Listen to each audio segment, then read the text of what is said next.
Hello everyone, তো চলেছি নতুন একটা ধামাকা ভিডিও মানে এত সুন্দর ভিডিও হতে চলেছে আজকে। টোটাল বাংলাদেশের সবগুলো নায়ককে নিয়ে গাইস আমরা চলে এসেছি। সবার আগে আমি টাইটেলটা বলবো অবশ্যই। তো বলছে কেমন দেখতে ছিল বাংলার নায়কেরা তাদের প্রথম সিনেমাতে। মানে এর মধ্যে কিন্তু অনেক নায়ক আছে যেগুলো কিন্তু সবার প্রিয়। আর এখানে সাকিব খানও আছে গাইস। তো অবশ্যই সাকিব খানের ফ্যান ফলোয়াররা চলে আসো, দেখতে হবে যে সাকিব খানের ফার্স্ট ভিডিওতে সাকিব খান কেমন ছিল দেখতে। মানে হয় না নায়কের ধরো আমরা যেমন ধরো এখন এরকম দেখতে, ভবিষ্যৎ ধরো অন্যরকম দেখতে হবে। অবশ্যই মানে এখনকার তখন যদি এখনকার ভিডিওগুলো দেখা যায় সবাই কিন্তু মানে এই যে এখন 2025 সালে যখন আমরা এই যে ভিডিও করছি আমাদের কেমন লাগছে দেখতে তোমরা দেখে রাখছো। এখন 2030 সালে যদি আমরা ভিডিও করি তো অবশ্যই আমাদের ফেস পরিবর্তন হবে। তো এরকম আজকে ভিডিওটি হবে। তো অবশ্যই তোমরা দেখো তোমাদের প্রিয় মানে নায়ক এখানে আছে, তো তাদেরকে ছোটবেলায় কেমন দেখতে ছিল, কারা প্রিয় সেটাও অবশ্যই কমেন্ট সেকশনে তোমরা জানিও। আর যারা আমাদের চ্যানেলে ফার্স্ট টাইম ভিজিট করছো প্লিজ গাইস চ্যানেলটাকে সাবস্ক্রাইব করে দিও আর পাশে থাকে বেল আইকনটি অল করে দিও। তো নায়ক দেখতে হলে তাড়াতাড়ি দেখতে হবে অবশ্যই গাইস। তো চলো গাইস বেশি কথা না বলে আজকের ভিডিওটি দেখা যাক। ভাই লোক, আমরা আমাদের বাংলা সিনেমা ইতিহাসে মেগা স্টার, মহানায়ক, সুপারস্টার, স্টার অনেক দেখেছি, কিন্তু আমরা সবাই কি তাদের প্রথম সিনেমা দেখেছি? কেমন দেখতে ছিল তারা প্রথম সিনেমায়, কেমন ছিল তাদের অভিনয়, তাদের দেখে কি মনে হয়েছে এক একজন হয়ে যাবেন বাংলা সিনেমা ইতিহাসের কিংবদন্তি? সবকিছুই দেখবো এই ভিডিওতে। আজকের ভিডিওটি দেখে অনেকেই অতীতে চলে যেতে পারেন। তো ভাই লোক, আজকে আমরা কথা বলবো বাংলা সিনেমার বিগেস্ট স্টার, সুপারস্টার হিরোদের প্রধান চরিত্র হিসেবে করা প্রথম সিনেমা নিয়ে। যেই সিনেমা দিয়ে কেউ রাতারাতি হয়ে গেছেন স্টার, আবার কেউ প্রথমবার ব্যর্থ হয়েও নিজ নিজ যোগ্যতায় নাম লিখিয়েছেন বাংলা সিনেমার ইতিহাসের পাতায়। এই ভিডিওটি হতে চলেছে খুবই ইন্টারেস্টিং। এই ভিডিওটা দেখে অনেকেই নস্টালজিয়া ফিল করবেন আমি জানি। তো কি অবস্থা, আমি সজীব আর আপনারা দেখছেন সজীবের ডাইরেক্ট পয়েন্ট। আর আজকের পয়েন্ট হলো first lead character cinema of Bangladeshi hero. Number 10 Amin Khan cinema অবুঝ দুটি মন। 1993 সালে আমিন খানকে প্রথম সিনেমার পর্দায় দেখা যায় একজন অ্যাংরি ইয়াং ম্যান হিসেবে। তার সাথে ছিলেন নবাগত নায়িকা চাঁদনি। সত্যি কথা বলতে গেলে আমিন খানের থেকে আমার নায়িকাকে বেশি ভালো লেগেছে।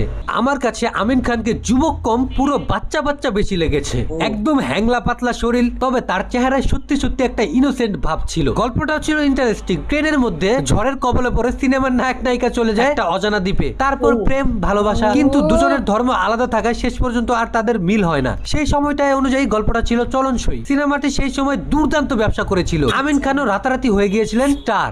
ঠান্ডায় বরফ হয়ে যাওয়া তোমার শরীরটাকে আমার দেহের উত্তাপ দিয়ে মৃত্যুর মুখ থেকে ফিরিয়ে এনে আমি অপরাধ করেছি।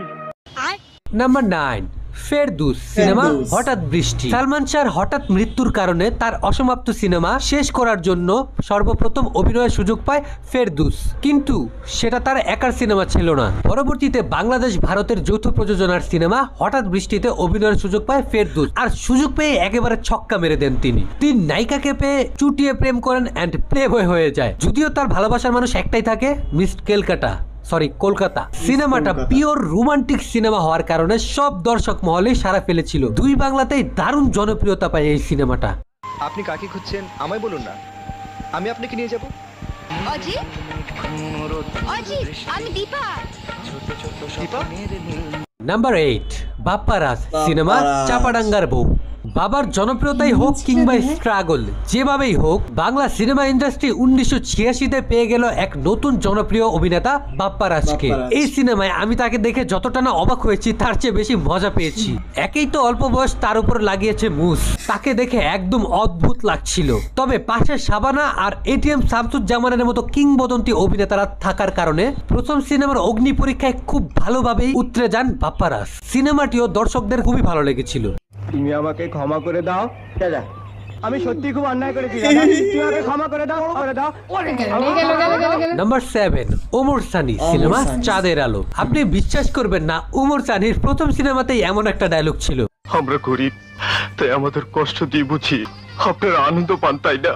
সত্যি কথা বলতে গেলে ওমর সানি প্রথম থেকে ছিল খুবই সুদর্শন, তবে বেশিরভাগ সিনেমায় সে গরিবই থাকতো, যার কারণে মৌসুমী তাকে বিয়ে করেছে।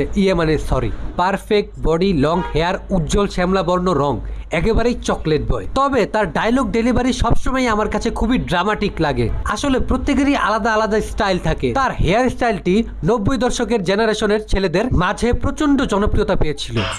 আমার প্রেম, আমার ভালোবাসা, ওকে ছাড়া আমি বাঁচবো না মা, আলোকে ছাড়া আমি বাঁচবো না মা।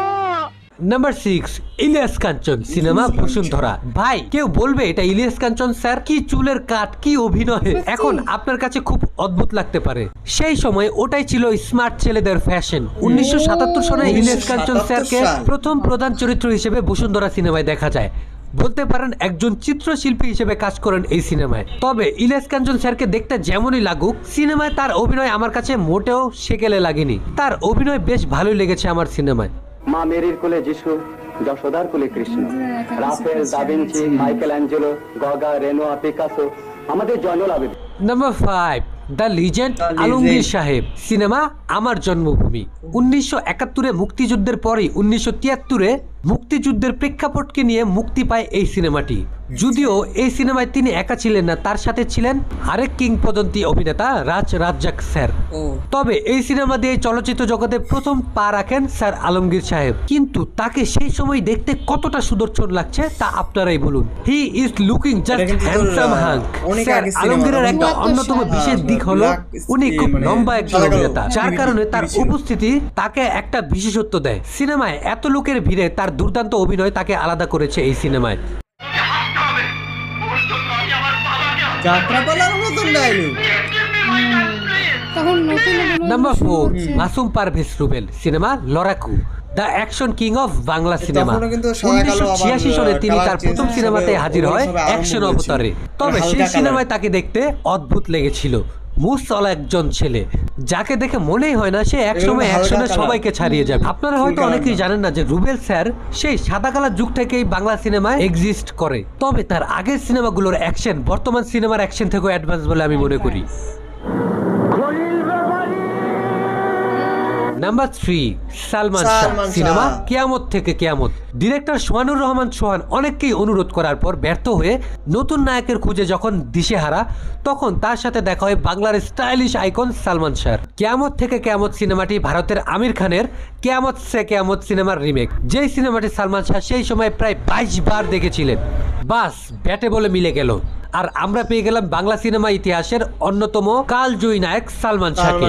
আমি বলবো না তাকে দেখতে খুবই সুদর্শন ছিল, না আছে ওই রকম হাইট, কিন্তু সে আমি মনে করি বাংলা সিনেমা নায়কদের মধ্যে সবচেয়ে স্মার্ট, আধুনিক যুগের মনোভাবাপ্রান্ত একজন হিরো, যে যুগের চেয়েও অনেকটা এগিয়ে ছিল, যা তার অভিনয় স্পষ্ট। এই সিনেমায় তার অভিনয় দেখলে আপনি বুঝতে পারবেন সেটা। আপনি আমার বাবাকে সবকিছু বলে দিয়েছেন, এখন থেকে যা কিছু করব সব খোলাখুলি, কিন্তু আমার আর রেশমির পথে কাটা হতে পারবেন না। নাম্বার 2, মহানায়ক মান্না সিনেমা কাশেম মালার প্রেম। তিনি অন্যান্য সিনেমায় ছোটখাটো রোলে প্রথমে অভিনয় করলেও এটি ছিল তার প্রধান চরিত্র হিসেবে প্রথম সিনেমা। এই সিনেমাটা তাকে পাইয়ে দিতে ইলিয়াস কাঞ্চন স্যার সাহায্য করেছিল সেই সময়। এখন তো তাকে দেখে কি মনে হয় সে একজন অ্যাগ্রেসিভ, অ্যাংরি, মাথা নষ্ট করা পাগলা নায়ক? কিংবা জনগণের মহানায়ক মান্না, এই সিনেমায় তাকে দেখে একেবারে মাসুম মনে হচ্ছে। তবে তার অভিনয়ের ম্যাজিক সে সেই সময়তেই তার প্রথম সিনেমায় দেখিয়েছিল, এবং দর্শকরাও তাকে প্রথম সিনেমায় ভরপুর ভালোবাসা দিয়েছিল। 1991 সালের এই সিনেমাটি তখন বাম্পার ব্যবসা করেছিল, এক কথায় সুপার ডুপার হিট একটি সিনেমা। এই সিনেমায় মান্নাকে দেখে একেবারেই রোমান্টিক হিরো মনে হবে, কিন্তু সে ধীরে ধীরে হয়ে উঠেছিলেন বাংলা সিনেমার অ্যাকশন হিরো।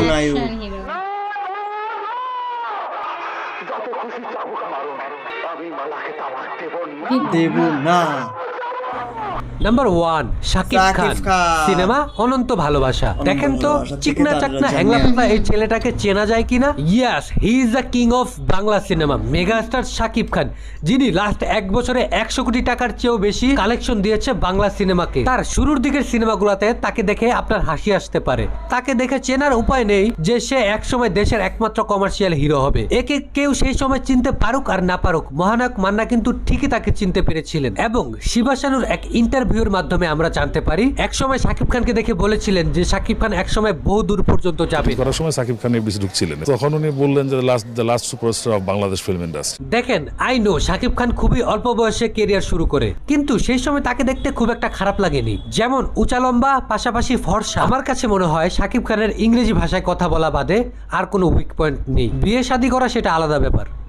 আমি মুছে দেবো আপনার, আমার মায়ের মাথায় লেগে থাকা স্বামী হত্যার কলঙ্ক ধুয়ে প্রতিশোধ নেব আমি। তো ভাই লোক, আপনার মতে এদের মধ্য থেকে সর্বপ্রথম সিনেমায় কাকে দেখতে সবচেয়ে বেশি অদ্ভুত লেগেছে, কাকে দেখে আপনি সবচেয়ে বেশি মজা পেয়েছেন, কাকে সবচেয়ে বেশি স্মার্ট এন্ড সুদর্শন লেগেছে, অবশ্যই আমার কমেন্টে জানাবেন। আর আমি যদি আপনাকে একটু হলেও 90 দশকের অনুভূতিটা পুনরায় উজ্জীবিত অর্থাৎ নস্টালজিয়া ফিল করাতে পারি, তাহলে অবশ্যই আমার ভিডিওতে একটা লাইক দিয়ে দিবেন। এন্ড প্লিজ চ্যানেলটা এখনই সাবস্ক্রাইব করে ফেলুন। তো দেখা হচ্ছে পরবর্তী আরো একটা ইন্টারেস্টিং ভিডিওতে, ততক্ষণ দেখতে থাকুন সজীবের ডাইরেক্ট পয়েন্ট। সত্যি মানে 90 দশকের টোটাল সিনেমা দেখলাম, আর এখানে আমাদের বাংলা ইন্ডাস্ট্রির যত তোমার হিরো আছে সবাইদেরকে দেখলাম। আর তোমাদের মানে ফার্স্ট ছোটবেলার সিনেমা তো গাইস এটা অন্যরকম দেখতে ছিল, মানে দেখতে তো তখন অন্যরকম, এটা তো স্বাভাবিক। আমরা প্রথমেই বলেছিলাম যে এখন আমরা যেমন দেখতে ভবিষ্যতে কিন্তু এরকম তেমন দেখতে না। তো অবশ্যই গাইস তোমরা কমেন্টে জানিয়ে যে ছোটবেলাকে ভালো লাগতো নাকি এখন ভালো লাগতো, মানে ছোটবেলায় ভালো লাগতো না এখন ভালো লাগতো। খুব একটা যে খারাপ লাগতো ওরকমও না, ওই জেনারেশনে ওটাই ছিল ফ্যাশন, ওটাই ছিল স্টাইল। আর এমন কিছু হিরোকে দেখলাম ভাই তাদের ফার্স্ট সিনেমায় কিরকম দেখতে ছিল গাইস, মানে ক্রেজি, মানে একটা অন্যরকম দেখতে ছিল। হ্যাঁ দেখো 90 দশকের কিন্তু ওই চুলগুলো একটু অন্যরকম কাটিং, এখনকার যুগের কাটিং তখনকার যুগের কাটিং আকাশ পাতাল তফাৎ।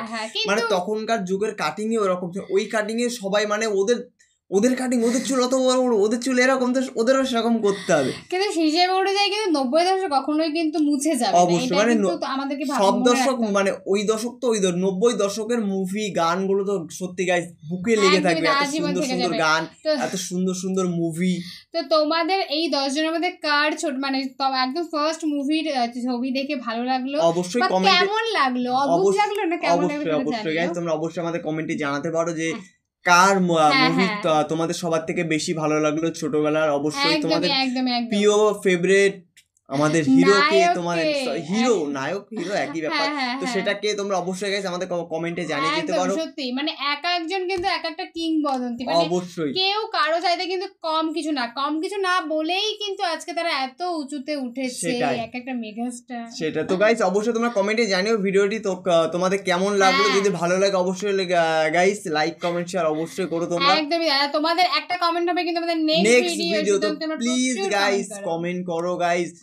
তো কমেন্ট করলে এরকম ধরনের ভিডিও গাইস আমরা প্রত্যেকটা দিন নিয়ে চলে আসবো। প্লিজ গাইস তোমরা কমেন্ট করো কি ধরনের ভিডিও তোমরা দেখতে চাও, তার জন্য তোমরা কমেন্ট করো। আর তোমরা এভাবে আমাদের পাশে সব সময় থাকো, যেমন প্রথম দিন ছিল তেমন আজকে আর ভবিষ্যতে এরকমই যেন থাকতে পারো। অবশ্যই। তো চলো গাইস নতুন কোনো ধামাকাদার ভিডিওতে তোমাদের সাথে আবার দেখা হবে। আজকের মতন এখানেই টাটা।